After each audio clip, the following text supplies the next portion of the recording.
How did I get started in HVAC? Well, first of all, back in the day, since I was a kid, I wanted to be a firefighter. And then it was law enforcement. I was a volunteer firefighter. I was on the high angle rescue team, and I was on the dive rescue recovery team. Very passionate about it and wanted to be a firefighter. It was incredibly challenging to get employment as a firefighter back in the late 80s, early 90s. And so you'd apply and you'd go through the process and you'd find out there's 2,000 people on a waiting list and da-da-da. So anyways, I moved out here. I also love business. So had an opportunity to come out to California and work with my cousin who had a dry cleaning business. So I get into the dry cleaning business, come out here after a short period of time, and my cousin, they've been very successful in the dry cleaning business, amongst other things. Just like, you know what, I probably shouldn't have got another dry cleaner, so I'm gonna sell it. So I'm like, well, what am I gonna do?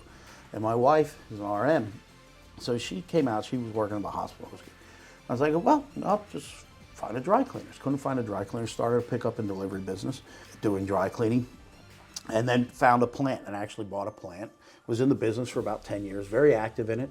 Served 2 terms on the California Cleaners Association.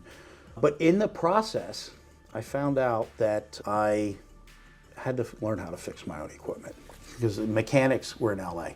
And back then, you would pay at least $250 just to get them to show up. So I started learning how to fix my own equipment, and I befriended one of the mechanics who had his own business. And then he started teaching me how to work on boilers and things like that. My idea was I'm going to sell the cleaners and I'm going to start a service and sale business of dry cleaning equipment. Well, 2008, 2009, we all know what happened then. The economy started going south. Now I'm going to give you some advice here. If you want to know how the economy's doing, turn off the CNN, the Fox, the Money Watch, whatever you do. Maybe stick with the Wall Street Journal, but go to your dry cleaners and ask them how you think the economy's doing, because I knew something was wrong with the economy. And I wasn't watching the news, I wasn't reading the papers, I was just hustling. But I knew something was wrong because people that were selling real estate were now waiting tables. Like my customers, I'm like, wait a minute, aren't you selling houses? Well, yeah, but it's a little slow, so I started waiting some tables. Okay. People that were coming in twice a week, 3 times a week, were coming in once a week with half the size clothes they had. So you start talking to me like, what's going on? I'm like, okay, something's up with the economy. So I knew something was up with the economy. I'm like, I need to sell my cleaners. So got all that figured out. Walked away with just enough money to pay all my creditors, right? Started going to school at night to learn refrigeration because dry cleaning equipment has refrigeration units. It's how you clean the solvent in it, right? Didn't know anything about it. So I started going to school to learn that.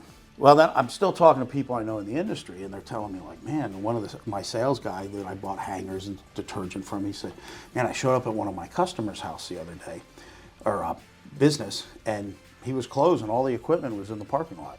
And so I was hearing stories like that, and I was like, man, and I found out nobody's building new plants, nobody's replacing equipment, people aren't even fixing equipment. So I'm like, what to do? And so I'm still going to school. Craigslist. I go on Craigslist. I see an ad for general air conditioning and heating was the name at the time. So I applied. And I came here and I applied. And I figured, well, maybe I can go into the air conditioning and heating space, right? Because I'm going to school for it. So I come in, I do my interview. As soon as I walked in, I knew there was something about this place. It felt alive. I could feel the culture, right? Even though I only met the young woman at the front. But just being there, I could. So I interviewed, and then I had to come back for another interview where it was a company meeting. I had to stand up and talk in front of the company, and and there was another guy applying with experience. I had no experience except the little bit of dry cleaning stuff I did, and then going to trade school. I got offered the job. In fact, Frank Harrison was sitting in this desk right here, and I was sitting in a desk right there. And it was December 2009, and he said, Patrick, I'd like to offer you a job. I'd like to offer you the position of maintenance technician. It pays $10 an hour. And as quickly as he said that, he said, now, Patrick, there's ways to make more money, all right? And I said, Frank, I've never taken a job for the money. I've taken it for the opportunity.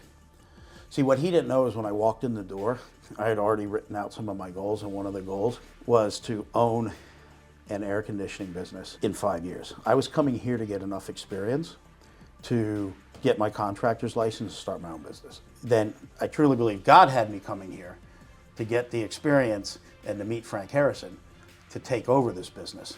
Because what I later found out was Frank wanted to retire when he was 75. Truth be told, Frank, I know he didn't want to retire when he was 75, but his wife wanted him to retire when he was 75. So anyways, but that was the plan. And so he approached me and Francisco, my business partner, who was a sales manager at the time, and talked about, hey, here's the plan.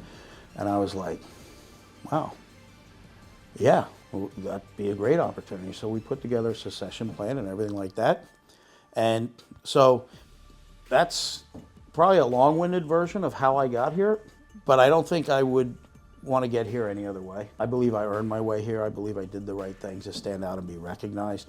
And I believe that, without getting into spiritual and stuff, I believe God led me to this place.